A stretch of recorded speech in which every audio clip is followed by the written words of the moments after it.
కోరుతున్నారు. ఈ గృహాలను ఎవరు నిర్మించారు, ఏ కాలంలో నిర్మించారు, వారి జీవన శైలి ఎలా ఉండేది, కాలక్రమేణా వారి జీవన విధానంలో ఎలాంటి మార్పులు వచ్చాయనే అంశాలపైన లోతైన విశ్లేషణ జరగాలని ప్రజలు డిమాండ్ చేస్తున్నారు. సరైన పరిశోధన జరగకపోతే ఈ చారిత్రక ఆనవాళ్లు మరుగున పడే ప్రమాదం ఉందని జిల్లా వాసులు ఆవేదన వ్యక్తం చేస్తున్నారు. ఈ రాకాసి గృహాలపై పరిశోధనలు జరిపి ఈ ప్రాంతాన్ని పర్యాటక కేంద్రంగా అభివృద్ధి చేయాలని కూడా స్థానికులు కోరుకుంటున్నారు.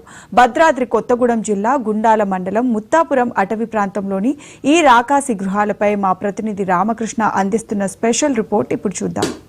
మనం ప్రస్తుతం ఇల్లెందు నుంచి 50 కిలోమీటర్ల దూరం ఉన్నటువంటి ముత్తాపురం గ్రామం వద్దకు వచ్చాం. అక్కడి నుంచి ఒక 5 కిలోమీటర్లు కాలిబాటన నడుచుకుంటూ అడవి మార్గాన్ని వచ్చాము. వచ్చిన తర్వాత ఇక్కడ మనకి కొన్ని ప్రదేశాలు ఇక్కడ కనపడుతున్నాయి. దీన్ని రాకాసి గుళ్ళు, రాక్షసి గుళ్ళు అని చెప్పి ఈ ప్రదేశంలో మనం ఇక్కడ చూస్తూ ఉన్నాం. మొత్తం కూడా ఆదిమ కాలంలో ఉపయోగించినటువంటి ఇళ్ళు ఇక్కడ మనకి కనిపిస్తూ ఉన్నాయి. దీని మీద పైన ఇట్లా రాళ్ళు, లోపల గృహ ఏర్పాటు చేసుకున్నారు. ఆ గృహలోనే నివసించే విధంగా ఆ ఏర్పాట్లు కూడా చేసుకున్నారు. అదేవిధంగా ఇక్కడ ద్వారాలు కావచ్చు, ఇక్కడ ఇవన్నీ కూడా వాళ్ళకి రక్షణగా ఉండే విధంగా ఏర్పాటు చేసుకున్నటువంటి పరిస్థితి ఉంది. ఇది నమూనాకు మాత్రమే ఇది ఒకటి చూపిస్తున్నాం. ఇంతకంటే ఇంకా పెద్దవి చాలా ఉన్నాయి. ఈ ప్రాంతం మొత్తం కూడా దాదాపుగా ఇటువంటి నమూనాలను పోలినే వేలాది గృహాలు ఈ ప్రాంతంలో ఇక్కడ ఉన్నాయి.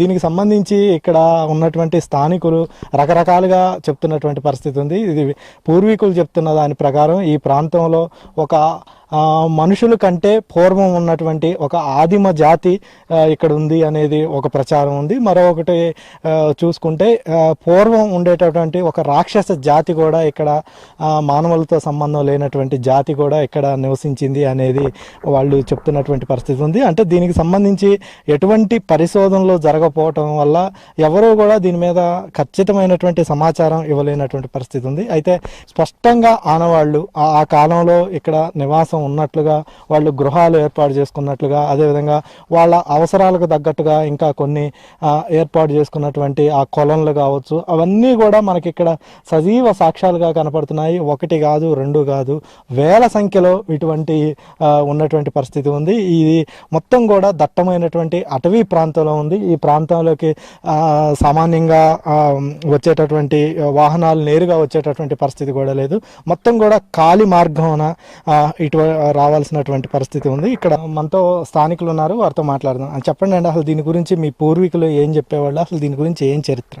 అంటే మా పెద్దలు చెప్పినటువంటిది, ఈ ప్రాంతంలో ముత్తాపురం ప్రాంతంలో చిన్నగుట్ట అనేటువంటి ఈ ప్రాంతంలో బండలు, పెద్ద పెద్ద బండలు, కొన్ని టన్నుల బరువు ఉండేటువంటి బండల్ని మొత్తం కూడా ఒక ఇల్లులా ఏర్పాటు చేసుకొని ఇక్కడ ఇందులో రాక్షస సంబంధించినటువంటి రాక్షసులు ఉండేటోళ్ళు. వాళ్ళు ఒక మనిషే కానీ మన రూపం కాకోకుండా ఏదే పద్ధతిలో ఉండేటువంటి వాళ్ళు అనేటువంటిది చెప్పేటువంటిది. ఈ ప్రాంతానికి చాలామంది వచ్చారు, చూశారు. హైదరాబాద్ నుంచి వెళ్ళి దీనికి సంబంధించిన పరిశోధక సంస్థ వాళ్ళు వచ్చారు, ఢిల్లీ నుంచి కూడా పరిశోధక సంస్థ వాళ్ళు వచ్చారు, భద్రాచలం ఐటీడీఏ పిఓ గారు కూడా వచ్చి దీన్ని పరిశీలన చేయటం అనేటువంటిది జరిగింది సార్.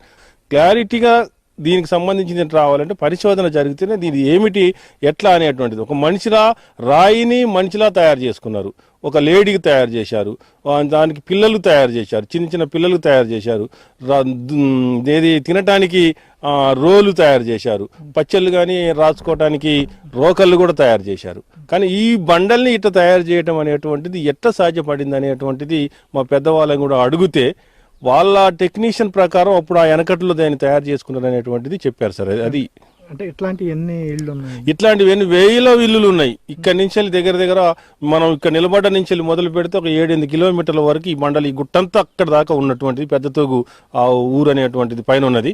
ఆ ఊరు వరకు కొన్ని వేలలలో ఈ గృహాలు ఉన్నాయి. ఇంతకంటే పెద్ద పెద్ద గృహాలు ఉన్నాయి. ప్రస్తుతం మేము ప్రభుత్వాన్ని ఏం కోరుకుంటున్నామంటే, ఇది ఒక పర్యాటక కేంద్రంగా ఏర్పాటు చేస్తే ఇది మొత్తం కూడా మానవ జాతిని ఎట్లా ఇది ఏర్పాటు చేయటం అనేటువంటి జరిగింది. కాబట్టి ఇది ఏజెన్సీ ప్రాంతం, గిరిజన ప్రాంతం. ఏజెన్సీలో ఈ గిరిజనుల ఆదివాసీలు నివసిస్తున్నటువంటి ప్రాంతం. కాబట్టి దీన్ని ఒక పర్యాటక ప్రాంతంగా ఏర్పాటు చేసి దీని ఒక ఎగ్జిబిషన్గా ఏర్పాటు చేస్తే మంచిది అనేటువంటిది అయితే మేము ప్రజలుగా కోరుకునేటువంటిది.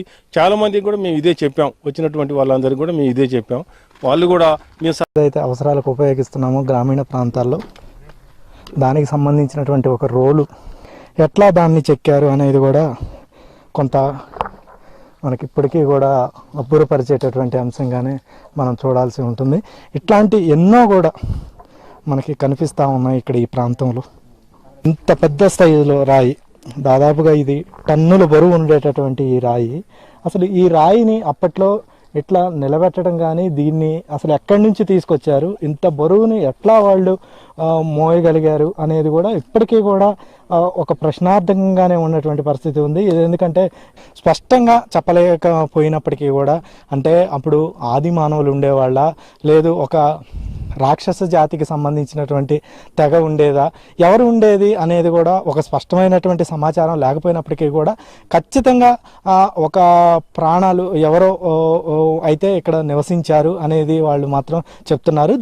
వాళ్ళు చెప్పడమే కాదు, దానికి సంబంధించినటువంటి ఆనవాళ్ళు కూడా మనకి స్పష్టంగా కనిపిస్తున్నటువంటి పరిస్థితి ఉంది. వేలాదిగా ఇటువంటి నివాస గృహాలు వాళ్ళు ఏర్పాటు చేసుకున్నటువంటివి మనకి ఇక్కడ కనిపిస్తూ ఉన్నాయి. దీనికి సంబంధించి ఇక్కడ ఉన్నటువంటి స్థానికులు కావచ్చు, ఇంకా చుట్టుపక్కల దీనికి సంబంధించి తెలిసిన వాళ్ళందరూ కూడా ఈ ప్రదేశాన్ని సందర్శిస్తూ ఉన్నటువంటి పరిస్థితి ఉంది.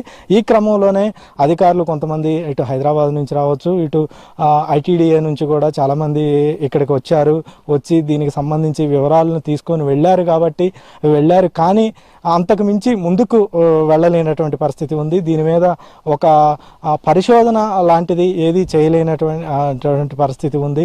అసలు ఎవరు ఉండేవాళ్ళు ఇక్కడ, దీనికి సంబంధించినటువంటి చారిత్రక ఆధారాలను కూడా ఎటువంటివి సేకరించినటువంటి పరిస్థితి ఉంది. ఇప్పటికే చాలా వరకు కూడా వందల సంవత్సరాలు, వేల సంవత్సరాలు అయినప్పటికీ కూడా ఇంకా చెక్కు చెదరకుండా ఇట్లాంటివి ఉన్నాయి, ఇంకా చాలా ఉన్నాయి. కొన్ని మాత్రమే కొంత చెక్కు చెదిరినటువంటి పరిస్థితి ఉంది. ఇంత చారిత్రకమైనటువంటి వేలాది నివాస గృహాలు ఉన్నటువంటి ఈ ప్రదేశంలో ఇట్లా చరిత్ర కనుమరుగవుతున్నటువంటి పరిస్థితుల్లో స్థానికులు ఆవేదన వ్యక్తం చేస్తున్నారు. ప్రభుత్వాలు స్పందించాలి, అదేవిధంగా స్థానికంగా ఉన్నటువంటి మంత్రులు కూడా స్పందించాలి. పర్యాటక శాఖ దీని మీద, పురావస్తు శాఖ వాళ్ళిద్దరూ కూడా సంయుక్తంగా దీని మీద పరిశోధనలు జరపాలి. అసలు ఇది ఎన్ని వందల సంవత్సరాలు, వేల సంవత్సరాల క్రితానికి సంబంధించినటువంటి నివాస గృహాలు, దీంట్లో ఎవరు ఉండేవాళ్ళు, అప్పుడు వాళ్ళ అలవాట్లు, జీవన శైలి ఎట్లా ఉండేది, ఎక్కడి నుంచి ఆ తెగ వచ్చారు, తర్వాత ఎట్లా అంతర్ధానం అయ్యారు, అనేకమైనటువంటి ప్రశ్నలు ఉత్పన్నమవుతున్నటువంటి తరుణంలో దీనికి సంబంధించి పురావస్తు శాఖ కావచ్చు, ఇటు పర్యాటక శాఖ కావచ్చు పరిశోధనలు జరిపి దీన్ని ఒక పర్యాటక కేంద్రంగా తీర్చిదిద్ది ఇక్కడ ఒక రవాణా సౌకర్యాలు, ఇప్పుడు మనం వస్తూ ఉన్నటువంటి సందర్భంలో కాలినడకన రావాల్సినటువంటి పరిస్థితి ఉంది. ఇక్కడికి రావడానికి రవాణా సౌకర్యాలు కూడా ఏమీ లేనటువంటి పరిస్థితి ఉంది. కాబట్టి దీన్ని ఒక పర్యాటక కేంద్రంగా ఏర్పాటు చేయడంతో పాటు దీనికి సంబంధించినటువంటి చారిత్రకంగా ఎటువంటి చరిత్ర ఉంది అనేది, దీనికి సంబంధించినటువంటి చరిత్రను కూడా నేటి ప్రజల ముందు ఉంచాల్సినటువంటి పరిస్థితి ఉంది. లేకపోతే ఇటువంటి చారిత్రకమైనటువంటి ప్రదేశాలు వాటి చరిత్రను కోల్పోయేటటువంటి అవకాశం, భవిష్యత్ తరాలు దీనికి సంబంధించినటువంటి చరిత్రను మరిచిపోయేటటువంటి అవకాశం ఉంది. కాబట్టి ప్రభుత్వం స్పందించాలి.